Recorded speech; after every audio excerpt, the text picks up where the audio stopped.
Hello, everyone, and hi, especially to Leonel. Uh, it's a great honor to meet you and talk to you about your experiences over the last year. What a chaotic year it's been. Nice to meet you, Scott. Was looking at your photos online, and wow, what a career you've had. That is nice. It's nice to meet you. Same here. So, we're I guess we're going to talk about our roles as photojournalists and what we do, why we do it, and I think at the very core of it, our job is to show people what they cannot see for themselves and to help them see their world, whether it's, armed conflict or social upheaval. It's about helping us to understand our world and convey that to others. Yeah, Um, definitely. I think that we bring we bring those images in video and still photography home to people to take them there, to make them feel what is actually happening in the things that we cover. yeah, I think more people get their information visually today than ever before. And as we said the other day, everyone's sort of a photographer these days with their cell phones, and I love that. That's great because we can't be everywhere. One thing that I hear sometimes, it's when we're covering say a hurricane, people are always like, "Why do you go out there? Why are you out there getting wet?" And I always tell them, like, "Why are you watching? Because you're interested in it, Well, that is right?" true. The big difference between um, the folks watching and the folks taking the pictures like us is that we have to get in close. We have to go where other people don't want to go and to see what other people maybe don't want to see. That means you have to get to where the action is. We have to be closer than any other journalist. And You've had some incredible access to the White House that a lot of people don't get. That is, that a lot of people want to see what's going on inside the White House, and you've been there for so many years. Um, that I find that incredibly interesting. And, so much of covering politics these days, at least I've seen some changes and evolving over the 40 years that I've been in Washington, is that almost everything that you see with politicians these days is a staged event, or it's got its props.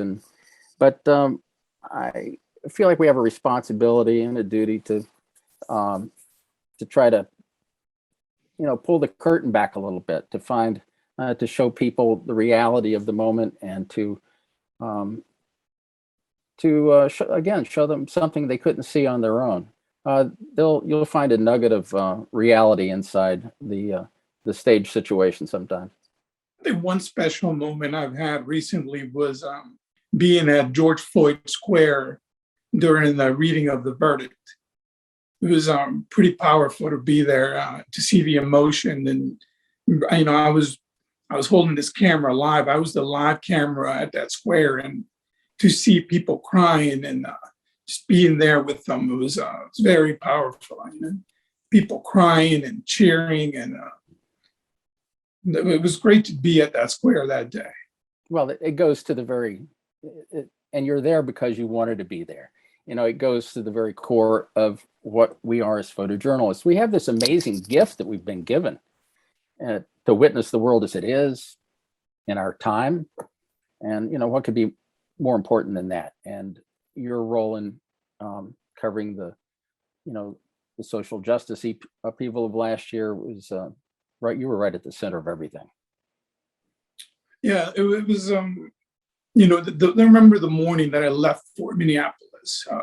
It was a Monday morning when I got a call very early to get on the road to Minneapolis. It's something that happened, and just to watch that story evolve and cover it for all of it, from the protest to the funeral to the trial to the verdict. Um, it was pretty powerful to be there, and very touching in a way to see, to show the power of that image from that of him on the ground. I mean, it just drew to the heart of so many people and it goes to show you were talking about everybody having a cell phone now. The young woman who made made that video, she was given a special citation by the Pulitzer Prize board this year. Yeah, I saw that. Well, it's, you know, photography is it's very easy language for people to understand, and it reaches people so powerfully. It's immediate. It conveys an instant gut feeling, and hopefully with that comes some insight. And I wasn't in Minneapolis like you were. We had an incredible team up there. Julio Cortez, John Manchillo, and Yeah, did Julio win the Pulitzer for was that him for the upside down flag? correct, Picture? correct. Sometimes the great storytelling moments are sometimes it's just a single picture, but this story was so big. It took a team of photographers over different cities throughout the country because the story was nationwide, worldwide. And yes, it Yeah, was that image incredible. with the upside down flag and the fire burning.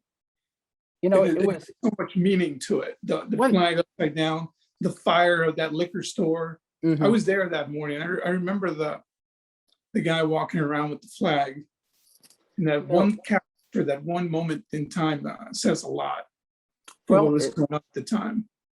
Right. An image like that, it sticks with people. And let me just talk a little bit about the AP, about what our standards are. I mean, the AP, the world depends on us for just one thing, and that's the facts. And our photos have to have the same standards as our stories. And we work in tandem with the reporters and the editors to tell those stories effectively and accurately. And one thing we try to do as photographers, though, is, we always have a creative or an artistic side to our work if possible, but we're always trying to reconcile that with just the facts. And I think that was part of the power of Julio's incredible image. I remember at the night it came over the wire that it was symbolic. It was accurate. It was truthful. It actually happened. He was right there. He prevailed. And now the whole world can see what he saw and felt that night. The symbolism was incredible. It's one of those, it's a split second that will not repeat itself. I mean, that's how we remember so many incredible moments. A great still photo of a compelling moment gives us something to concentrate on and to ponder and think about. It's something to remember. And, I've heard people say that they remember moments in history through still photos, something that we call the decisive moment. And I know that was, I know Julio was busy at the time, but when I saw that picture, I knew it was the decisive moment. It's kind of what I feel about how we bring live TV on CNN on a daily basis. It's a 24-hour, news wheel of live TV, and to be there in whether it's a hurricane or a protest and bringing those images live on TV, it really brings people to watch and to understand what is happening on the field. And that's where I find gratitude and and being able to be there. And people are seeing, look at the disaster in Tennessee with the floods, and to bring those images, it brings communities together, it brings people together to help so they can help each other. And that is the power of live TV. Yeah, it's amazing sometimes that I'll be standing right next to one of your colleagues, CNN, and at the end of the day, sometimes we look and see, how what we recorded was a little bit different, simply because of the different mediums. And something I'm happy to see some days is the use of still photos in television broadcasts. I see it on CNN a lot, even in on regular stories that I do. They definitely get used a lot. Something I'd like to ask you about is about the, just the hazards, the physical hazards, the emotional hazards of doing what you do, because as I said earlier, we have to be close to where the action is.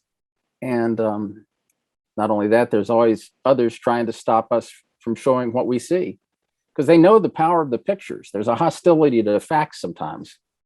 And it's, people try to stop us all the time. It's not about, it's not about us as journalists. It's about the right of citizens to know. And I know that you went through quite an ordeal there with your crew being arrested, and I'd like to hear a little bit more about that. I think the camera makes you a real target these days. Nobody cares about a press credential or who you work for. Maybe they do care. Maybe it imparts more hostility. But I'd like to know what you went through. I think, I think now I've been doing this for over 20 years now. Now I'm seeing the hostility sometimes come from both sides. As you saw in the arrest in Minneapolis, we were outside of the police perimeter. I saw the perimeter come in. We put ourselves outside of the perimeter, never crossing a police line. We never expected to, we if you watch the video, we asked them, we're like, where do you want us to go? We'll go wherever you want us to go. Right. Wasn't enough. It wasn't enough. It was unexpected to get that, to be treated like that by the police department. I understand the anger in people sometimes, and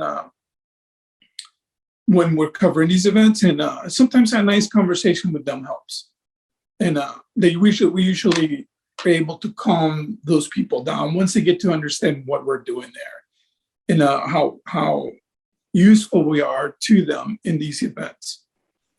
But that morning with the police department, Minneapolis, I think it was coming from both sides.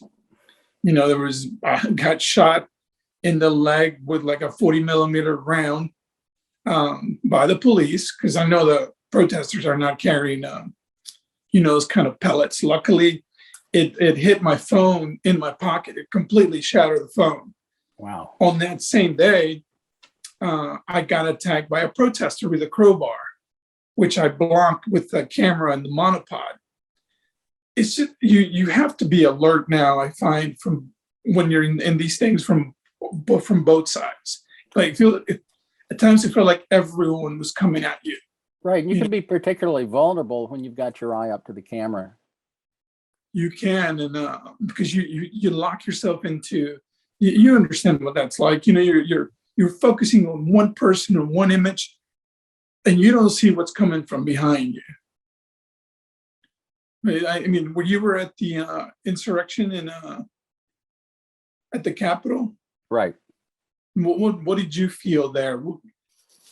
Well, I can tell you, this was for days. All we had been preparing for was the electoral college process.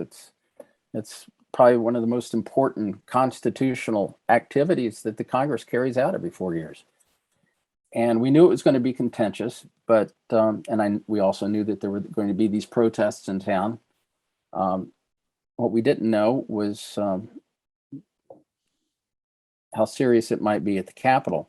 We had prepared for most eventualities. Some of our folks, like Julio that you mentioned in Minneapolis, Julio Cortez and John Minchillo, these guys are from New York. These guys are experts at working in the street. And they were here with our local Washington crew, covering the demonstrations and such. And then it just went all to hell.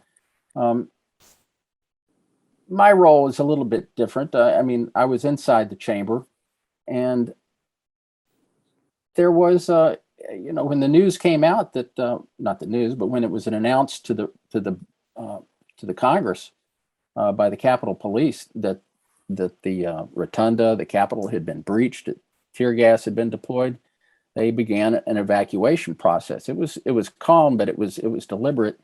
And I was up in the balcony, what we call the press gallery, and looking down at the chamber. And I was kind of off in a little bit of a corner. And when the absolute order to evacuate came, there were many members of Congress that were up in the balcony where the press was. And when the police started evacuating them, which was on the third floor of the Capitol building, they insisted that the press go with them. And I was able to linger a little bit longer. From my colleague Andy Harnick of the AP, he could have covered the whole thing by himself. He made some of the most incredible photographs, and a great variety of photographs of congressmen, laying seeking cover in between the chairs, and even as he never stopped shooting as they were being, he didn't have a choice in the matter. They were taking everybody out.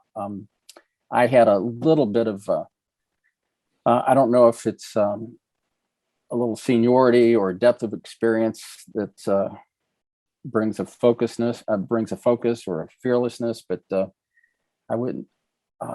But I do know I'm on Capitol Hill every day, and I know so many of the Capitol police officers, and as they were doing the evacuation, one of the senior executive protection agents, one of the people that protect the Speaker of the House and so on, shouted over to the other officers, "That's Scotty. He's okay."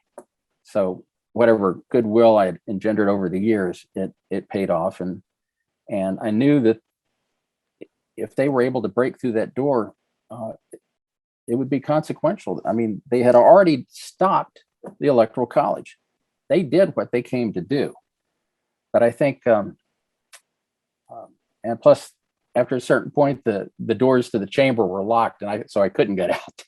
But so I was in there a couple more hours. It had an eerie quiet, but boy, you could always just hear the growl of the mob behind the doors. I mean, that event was something that you really don't prepare for, right? Because you never expected that to happen, right? And it's like almost like the most sacred place, that was breached. And right. Well, I've done a lot of, in my younger days, I did my fair share of conflict coverage around the world in different hot spots. And so maybe that experience, helped prepare me, or it's just part of my DNA. But I knew I had to hold fast there, and that's what we did. And then we saw the smashing of the AP cruise camera. Wow. Outside of the Capitol. That was shot by one of our freelancers, Jose Luis Magana, and he did an incredible job that day. He made pictures of the mob scrambling over the walls of the Capitol. But it just goes to show you that, unfortunately, the crews got out of there from where the stand-up set was on the east front of the Capitol. And I can't imagine that the people who attacked who destroyed all the equipment would have gone any easier on the people, on the cameramen. So when we were talking about being a target, I'd say that's about as good an example as any. It definitely has changed the level of the things I bring to to protest now, to like stuff like protecting our bodies as well. From now I wear a face shield, and then we're dealing with COVID as well. So, you're wearing a face shield and you're wearing a mask. And we saw a lot of journalists lose their eyes, and not just journalists, but people lost their eyes in Minneapolis from those large, the 40 millimeter rounds, that the chalky material that if you get hit in the face. Right. Well, they could take out, an eye. And I saw a woman in Minneapolis during the trial. There was the other shooting. I can't remember the guy's name now. So during the day we would cover the trial. At night we were covering protests. Now I saw a woman get hit in the face, and she had left her big hole in the side of her on the side of her cheek. And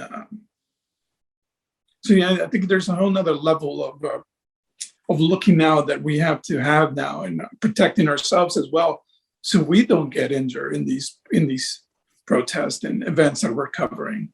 Right. They've always been tough. I've covered civil disturbances and riots before in different places, but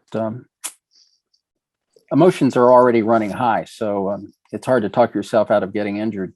If the mob has bad intent on their mind. But I think working in a group, staying with a group of colleagues helps out a little bit. But contentious situations like that, like rallies, especially in the environment of the last 4 or 5 years where the press has been absolutely, I mean, the broader free press in this country has been targeted as fake news and worse. It's, it goes to, people will believe that. And that's what I said earlier, that again, it's not about us. It's about the people's right to know. And when, the free press is stopped from doing their job or intimidated or suppressed at all, it chips away at the Constitution. So, I don't know. I think we've all been watching what's happening in Afghanistan, and there, these images of like these little babies being put over the wall, handing out to the military, and it has really put Afghanistan in the hearts of a lot of people to see those planes full of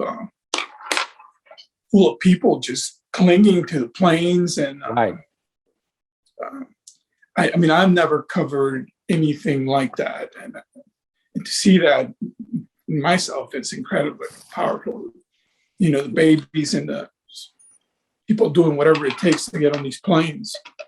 Yeah, covering a civil war is particularly dangerous because it's, if you've ever heard that the local police department hates the worst thing in the world is for them to roll up to a domestic quarrel because they're emotional and there's a lot of resentment and and they're unpredictable. And that's what a civil war in a country is like. You get different sides going against each other. In fact, you almost never see genocide as bad as it is in a civil war. And I've been in Haiti during the overthrow of a dictator, been in Somalia during the civil war there, and it's ugly. But that's why I don't want to, I've felt sometimes like we're almost, you see some of that same sort of combativeness between different sides in this country.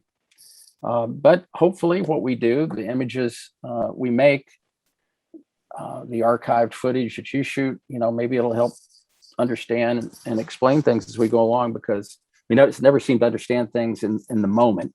We feel it, we're hurt by it, but yeah, I mean, there are times when you feel your nerves when you're walking into something, and I think fear, makes you more aware of your surroundings. I find, right. I don't go into everything with this like gun ho, like always cautious. I mean, I feel my nerves and fear sometimes. I've had some crazy moments where you're like, one time, real quick story, I got in Tripoli, Lebanon, going to interview rebel fighters going into Syria. Got taken out of the car by, I didn't speak the language, but with guys with AK-47s escorting us through a bombed out market to go interview their leader. Moments like that definitely put your whole life into perspective, Right. And at least in this country, when you're covering something here in the United States, I mean, it's good to know that hopefully the worst thing that would happen to you in the middle of this big story is maybe to get arrested or that sort of thing. And it's good to know that, we work for organizations like the AP, CNN, that, who will come to your aid. We know you and I have the freedom to operate knowing that someone's always got our back. It's the vital role of the Reporters Committee for Freedom of the Press to have, to be there, not just for all the organizations, for any journalist, freelancers, everybody. And their work is so important. Yeah, no, it's good to know that there's always somebody, like we work for great, to have all these groups behind us and, to help us do our jobs and keep bringing these images and video with live TV or your pictures to people. And, when during the arrest, I remember I was still wearing my earpiece, and the lady in the control room was talking to me, and she was like, "We are here with you. We are watching. This is live on TV, Leonel, and we have your back, and everybody's Wow. working. Everybody's working on this as it's happening." And then That means I so was still much. talking to her the whole time I'm talking to her, and then one of the officers, he saw me talking, and he noticed that he was like, I was thinking, well, who's he talking to? And he ripped the earpiece out of my ear. And I was like, okay, let's just get this over with. Yeah. You Well, you mentioned Julio Cortez's incredible pictures from the riots in Minneapolis. Every year the Pulitzer Prize Committee, there's 2 awards in photography. One is for spot news, breaking news photography, and the other's for a longer term feature photography, like a documentary. And the AP was honored to receive both awards this year. And in Spain, AP's Emilio Morinati produced a compelling, year-long look at the devastation that the COVID pandemic had among the elderly there. He traveled around Barcelona by scooter and, patiently built trust of his subjects, and captured quiet, memorable images like this beautiful picture of an older couple hugging and kissing, even though they were separated by a plastic sheet. And in order to do this, he separated himself from his family for months to avoid the risk of exposure, as he, documented the toll. But you know what? He had already paid a price for his dedication before, because he was a veteran photographer with, wide experience in war zones. And he was embedded with the U.S. military in southern Afghanistan in 2009 when his vehicle was hit by a roadside bomb, and his left leg was amputated below the knee.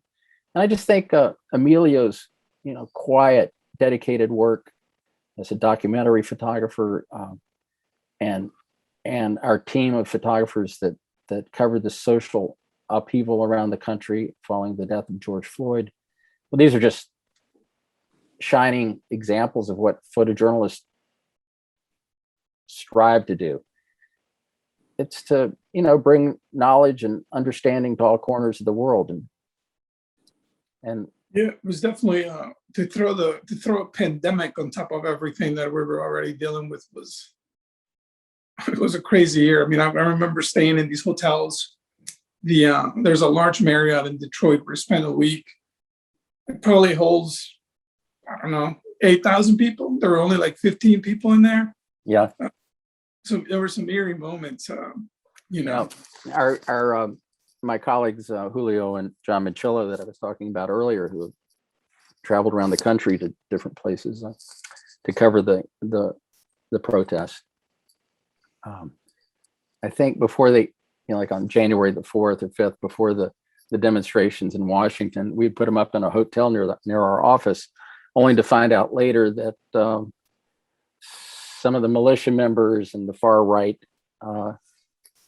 extremists were staying in the hotel with them, and they felt pretty threatened enough to come to the bureau and sleep on the floor. Wow. Yeah, no, I don't blame them.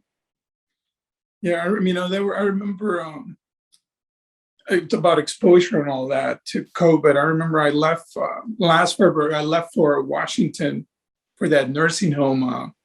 Was kind of like a little bit of the epicenter of where, I don't know if you remember the nursing home in Washington State. Oh, sure. I was there for about a week.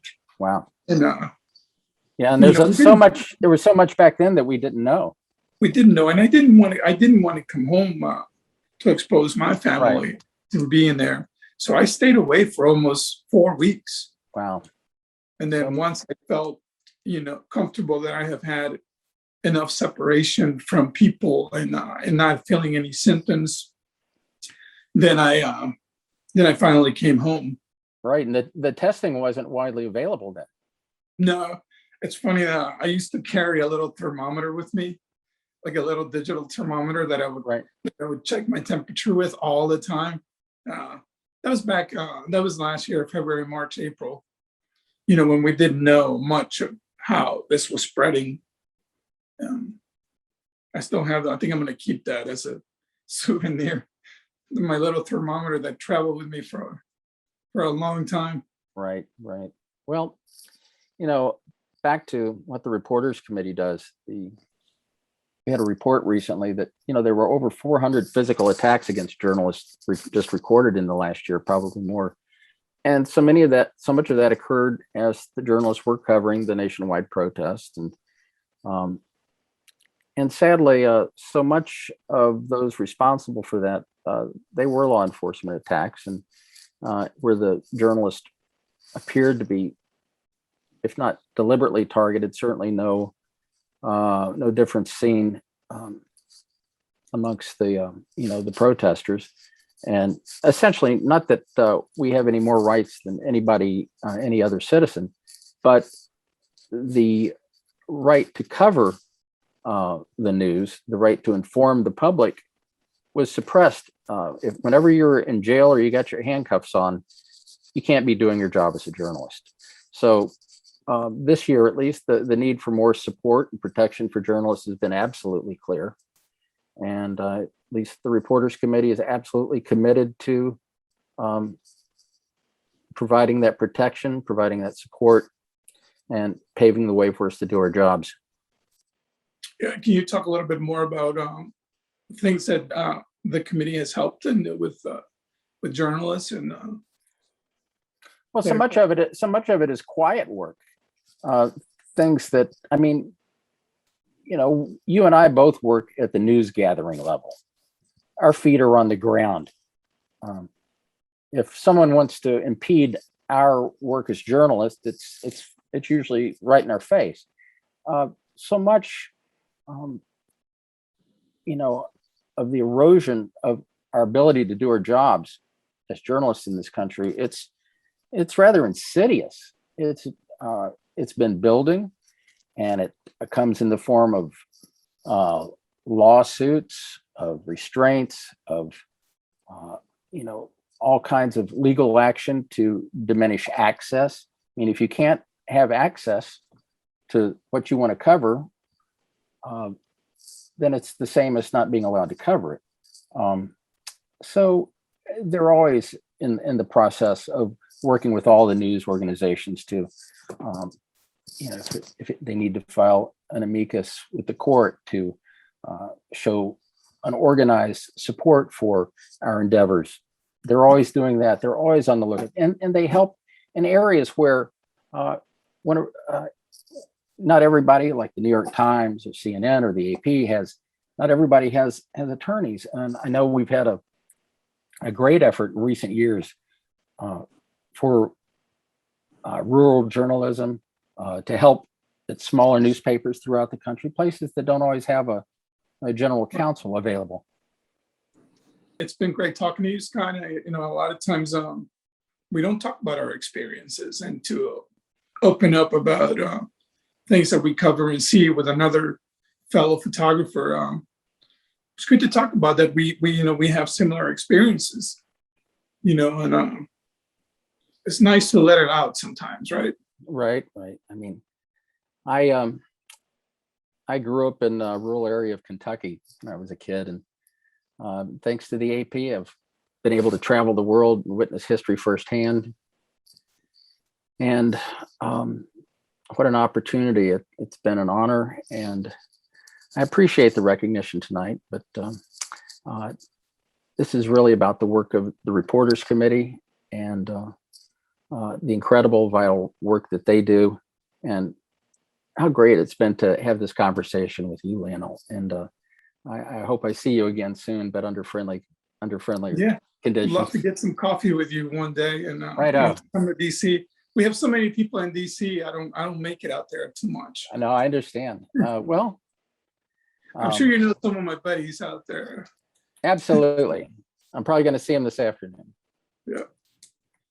Well, I think journalism is it's been a great career for me that I accidentally landed in after getting out of the military, just by looking for work, and it's been over 20 years now, and there's nothing else I'd rather be doing than what I do now, and Right.